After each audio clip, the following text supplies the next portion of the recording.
Hello and welcome back to What is K-pop podcast, in which we talk all things K-pop. Oh my god, I'm so sorry. I have to listen to this then. Hi, hello, and welcome. So I am following through on a promise I made. Would you look at that? So the other day, I didn't tell you specifically unless you listen to my episode regularly. Then hi, thank you for doing that. But if not, then you might be like, what are you talking about? Basically, I said that I was going to be reviewing albums now and giving you my very, very impressive opinions on them and professional opinions on albums. And yeah, today I have actually done that. So I created a whole list of albums that I personally want to review from like different source groups. So currently we've got like 17's Spill the Fields, the Seraphim's Pure Flow Part 1, couple of EPs from 82 Major, an EP from 8 Turn, the recent EPs from Esper's EPs, Ahoff, Ampersand, and Two Able, I think that's how you pronounce it. Baby Monster, Classics. I actually really do like Classy's music. Boy Next Door and Baby Don't Cry are currently on the list. I was going down like a list of like discographies on K profiles, and I was like, okay, I want to review those ones. I want to review those ones.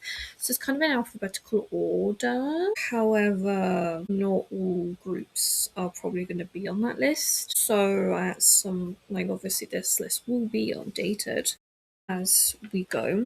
But for now, we are talking about 17's FML. Fuck My Life. That is literally what that album stands for. So I was just catching a fly. But yes, so if anyone does not know what FML is, it's the 10th mini album and the 13th album overall by the group 17. It was released on the 24th of May 2023 with Fuck My Life and Super serving as the album's double title tracks. Now I have a little bit of lore for you, and if you've so it was a bit of a difficult time in K-pop land when this album had been released because 5 days earlier, Astro member Moonbin was found in his apartment, no longer breathing. I don't know what I was trying to say with that, but he sadly passed away on the 19th of April, and so a lot of people were obviously very upset about that, and we found I'm included in that. I was quite upset when it came out, and we found solace in that album, and it's weird how connected to what we were going through it was, and I don't think it was, obviously it was not intentional on the 17's part, but it was very nice.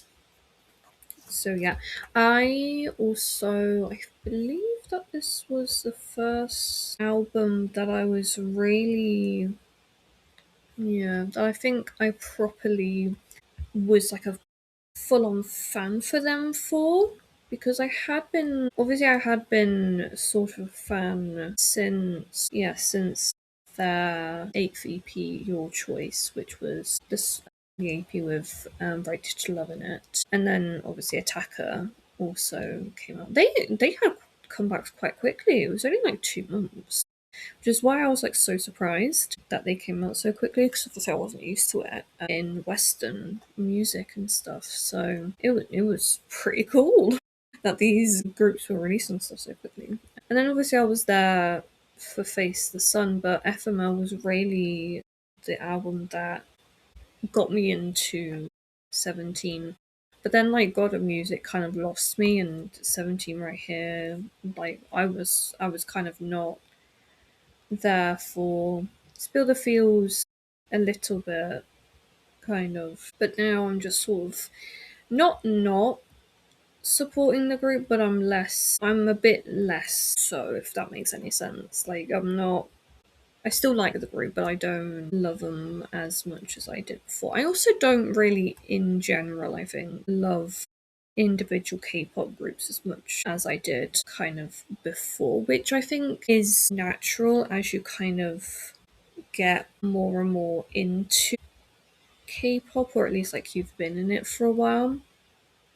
So obviously I have kind of been into it since February 2021, which, that was an interesting time to get into K-pop. And then obviously as the years have gone by, there's been like times when being a K-pop fan is been difficult, especially like this.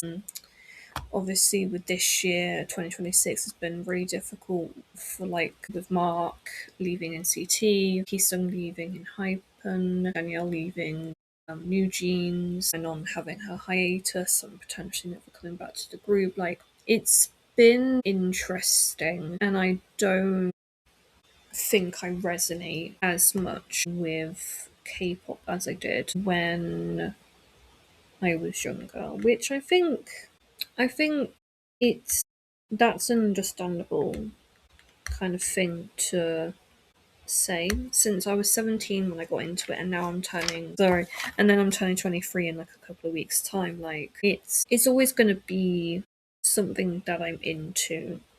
Like, I know that for sure, but I don't know if it will be as big of a thing than it was when I was like a little bit younger. Yeah. Anyway, FML. Rambling on. Okay, so I was also just like looking through the members Wikipedia page. I'm actually always doing something when I'm talking. I never want to kind of make it seem as though I don't care. But yeah, I am actually usually doing something. Oh yeah, it's normally just like reading a Wikipedia page as I'm talking to you. And I'm surprised I've never actually ended up saying what I'm reading. But I have written it a few times. Like when I'm listening to something, I have then gone on to write it down. I actually did that in school once. Quick tangent, I was in a history lesson and we were doing an assessment, and I was talking about kids in it must have been like about Victorian England or something. And instead of writing little kids, I wrote little shits. So that was interesting to kind of make it not look as though I had just written shits in my assessment. So yeah, that was a good old time. British education system for you. Anyway, okay, so FML the album, like I said, had dual title tracks. I actually have a lot of the most recent 17 albums. The furthest back one I have is the album with Our Dawn is Hotter Than Day. Yeah. And then following on from that, I have gotten pretty much every single one of the albums. With only one version. I don't get multiple versions unless like I accidentally bought the wrong version and I have gone back and rebought the correct version. But for FML, I have the Fight for My Life one. It's the one that's fully grey with the blue text on it. I just thought that one was really pretty. But it's annoying because there's a texture on the box that gets super dusty and like sticks to it. It's not my favourite, but here we are.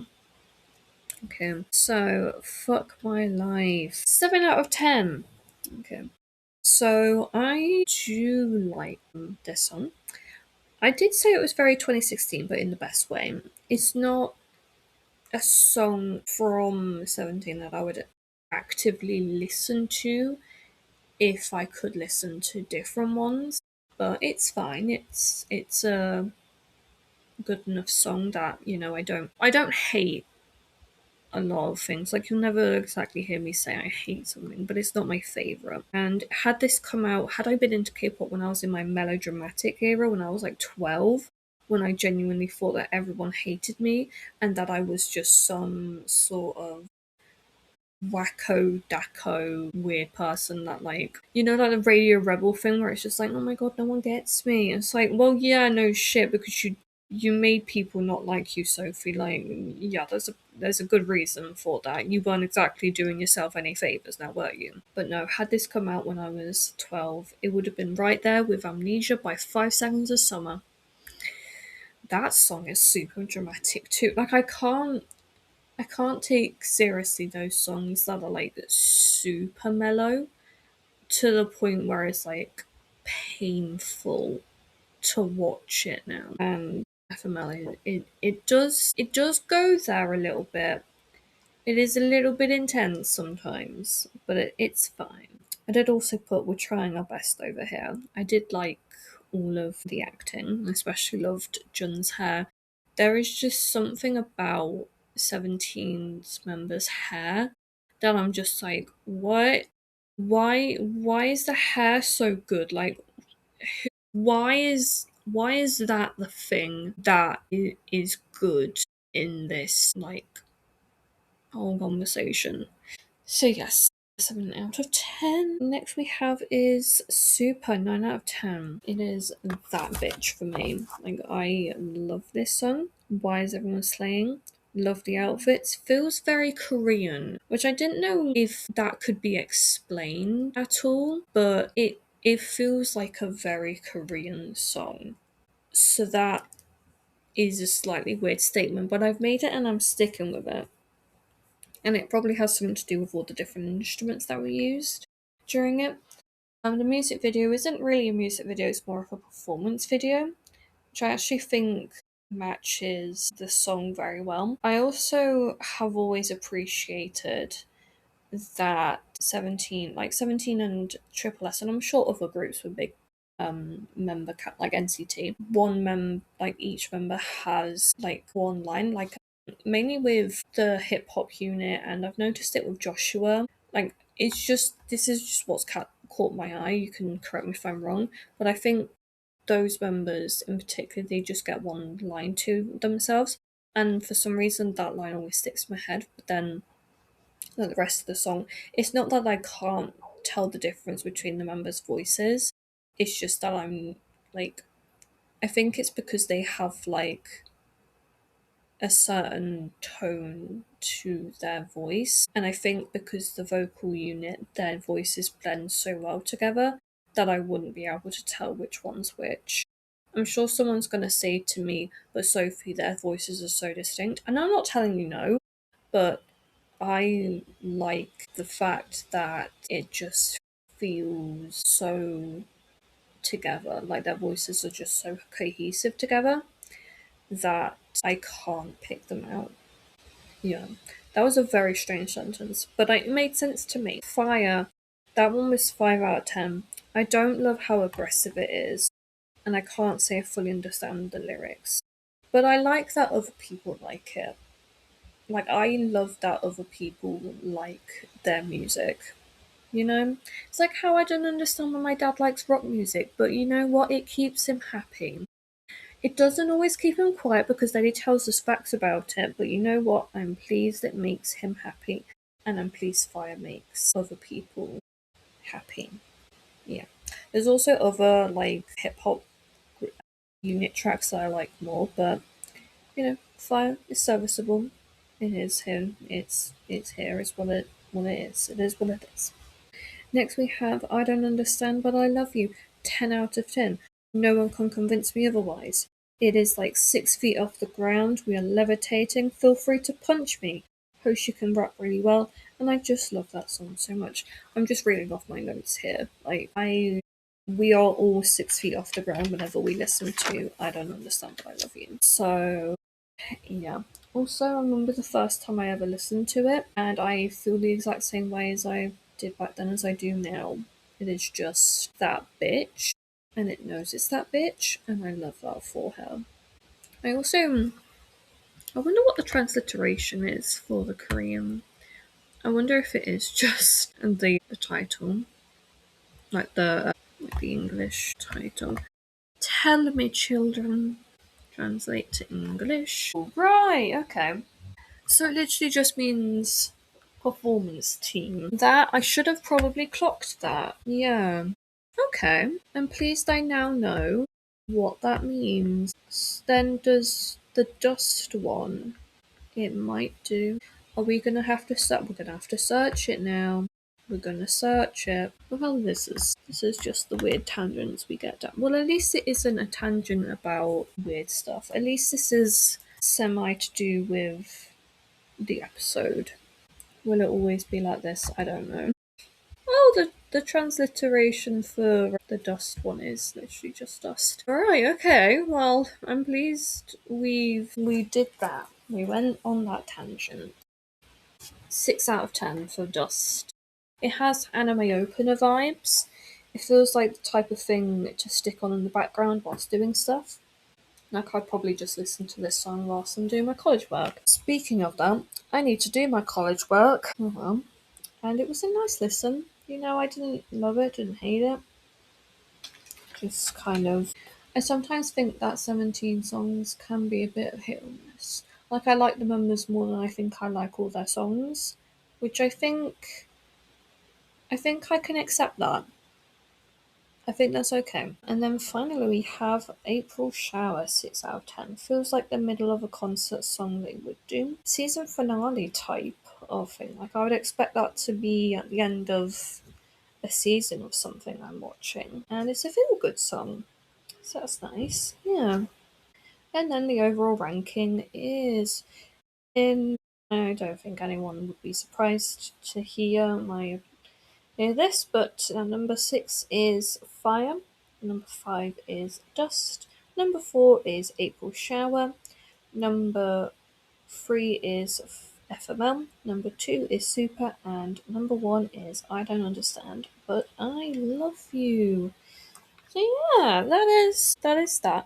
I know that a lot of other creators who review music are able to tell you lots of different information about songs and give you like, oh my god, like Woozy's voice really like melded into the music and it sounded like someone was levitating.